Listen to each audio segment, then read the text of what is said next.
Hi and welcome along to AFTV Transfer Daily, the show that keeps you up to date with players that have been linked with a January transfer move to Arsenal. Pretty comfortable win yesterday in the FA Cup. We progressed past the third round, unlike last year when we were knocked out by Nottingham Forest. But yeah, pretty comfortable, 3-0 win. And it was great to see, two players that have come through our academy. People are overlooked that. 2 players that have come through our academy getting on the score sheet yesterday. Joe Willock with 2 goals, played really, really well in the game. Been really impressed with him this season when he's come in. Definitely one for the future. And also Alex Iwobi, who's progressing really, really well this season. So 2 players that's come through our academy system. So that'd be really pleasing for the club to see that happening. Aaron Ramsey also, great free kick in the game, which led to the first goal.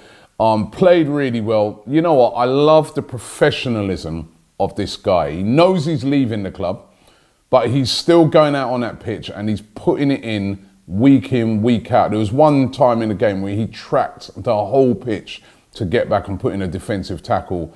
And the fans were really appreciative of him. They were chanting his name. They were saying that they want him to stay.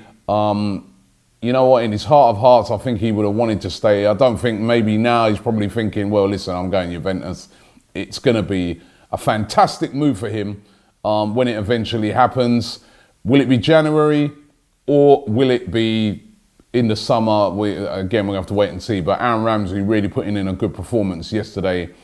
And I think he's going to always be remembered as a legend at this club. But, you know, I don't need to get into it and moan about it. He is on his way out. Now, Unai Emery was asked after the game about, transfer targets. Inevitably, he was going to be asked about it.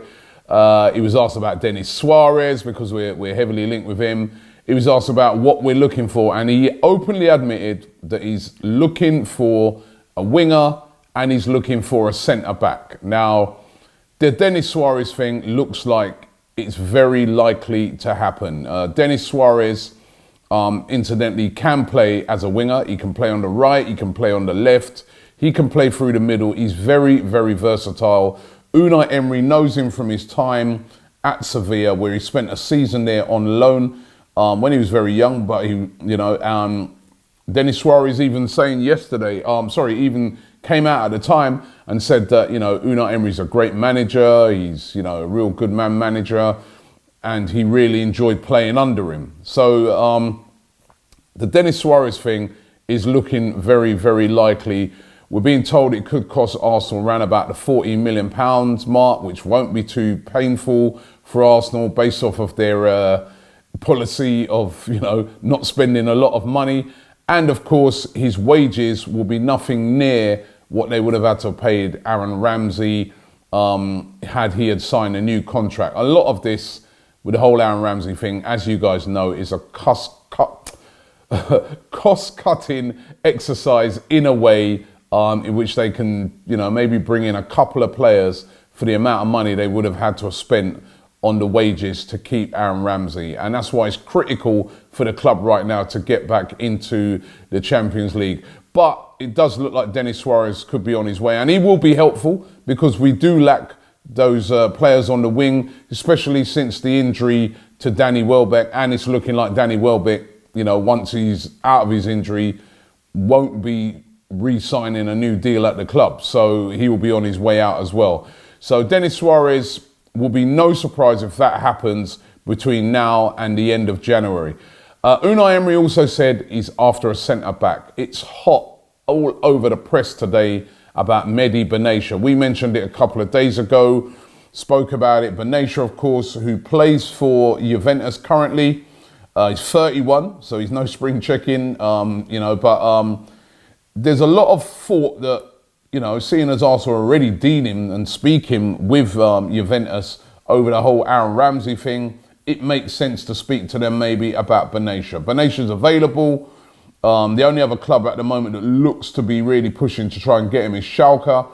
But Benatia is available. He is a good defender, although is he past his best at 31? Is he what we need? What sort of deal will Arsenal be looking to do? Will it be some sort of loan deal till the end of the season? That would be a good idea. or sign him in on. You know, he's long term, he's 31.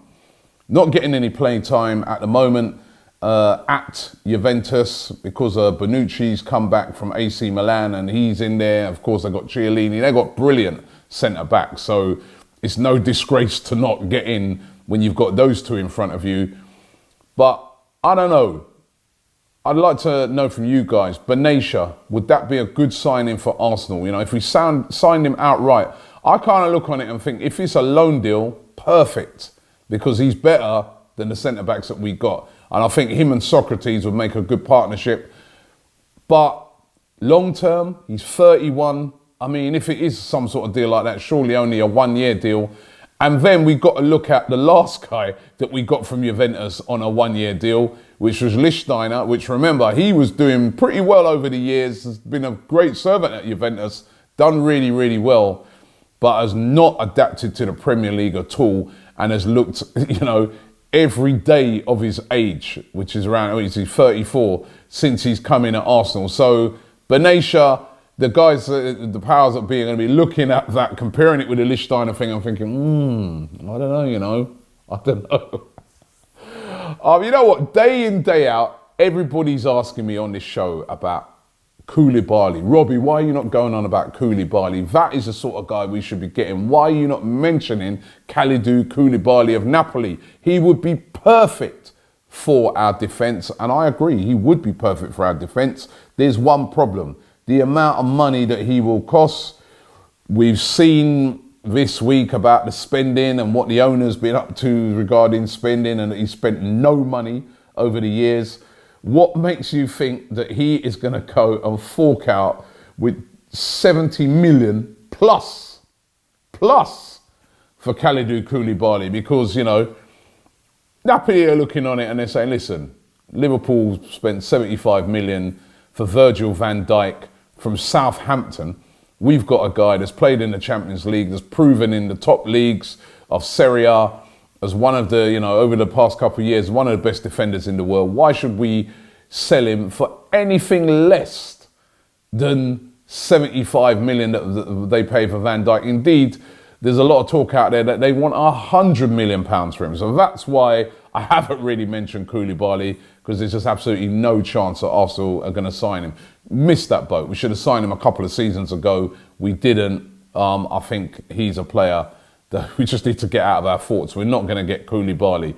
There was also talk today that one of the centre-backs Arsenal were looking at was Pepe, the former Real Madrid centre-back. Now, I couldn't believe this one.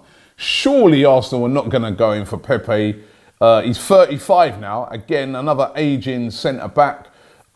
He's been at Besiktas, but Besiktas apparently are going to be cancelling his contract. The talk is that he rejected Arsenal. This is what a lot of the publications are going with today, that he rejected a move to Arsenal to move to Monaco. Now, I just can't see this one. I mean, Pepe in the Premier League would be interesting, just as to find out how many times he gets sent off, because the amount of stupid things he used to do when he was playing for Real Madrid and getting sent off, he was just unbelievable. But listen, he's past his best. It's not what Arsenal need right now. And if Pepe's going to Monaco, good luck to him. But that is not the type of player we need. And I just don't see that. I mean, I can't see that Arsenal bid for Pepe and that was rejected. I just cannot see it.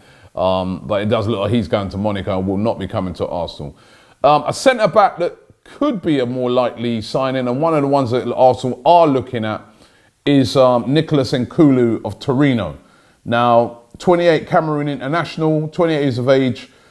They only paid, I spoke about this a few days ago, they only paid about just over £3 million for him, Torino.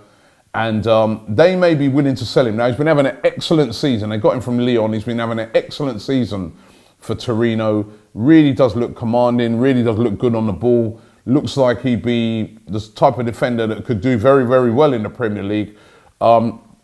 Said to be valued around about £12 million. So that would represent a very good profit of around about £9 million for Torino for a guy that they only just bought. So they would be willing to sell him. Torino are not Juventus, even though they're from the same city. They would, cash in on a player like that. Will Arsenal move for him in this transfer window? That's going to be really interesting to see. As I said, it's open talk that the manager has said he wants a centre-back, but who's that centre-back going to be? And we need a centre-back. Koscielny getting injured just before the game yesterday, he was supposed to start. He got injured. We had to bring Jenkinson in and change up the formation. So he's not going to be fit, week in, week out from now till the end of the season, Laurent Koscielny. And even if he is fit, is it the Laurent Koscielny of a couple of seasons ago? I don't think it is. We've only got one real quality centre-back, in my opinion, and that's Socrates. And if we're going to get into the top four, we've got to defend better. Even yesterday, there was a couple of times where it was too easy for Blackpool to get in behind, even though we kept a clean sheet and that was great. But if we're going to get into that top four, the key is solidifying that defence. We know we score goals. But we've got to sort out that defence. And I mean the whole defence. We're not going to be able to do that now in January. We know that. As fans, we know we're going to have to be patient with it. We have to wait until the end of the season when Unai Emery can bring in a few more of his players. But I think right across the back line, left back, Nacho Monreal, injured every minute now, knocking on a bit. Is he going to be long-term our left back? Kolasinac's further forward on the pitch in the left-hand position. He's excellent, but defensively, very poor sometimes. Centre-back, as I said, I think we need two centre-backs. Yes, Rob Holding will come back from his injury. It's going to take him time to recover. But I think we're going to need two centre-backs. And then at right-back, Lichtsteiner has just not lit it up at all. We got Bella in there. I think we need, even that kid at Crystal Palace, Wan-Bissaka, somebody like that, we should be moving for. We really do need some major surgery at the back. It's going to take time. But Unai Emery's saying he's going to bring in a centre-back. Who should that be? I'd really like to hear from you guys. There's been a lot of people over the past couple of days suggesting Jonathan Tah of Leverkusen, saying that he could be possibly a good signing. From what I've seen of him, he looks a really, really, really good player as well. Possibly, but there's been no talk of Arsenal going in for Jonathan Tah, but there's been a suggestion that a lot of fans have been making. But keep those suggestions coming in.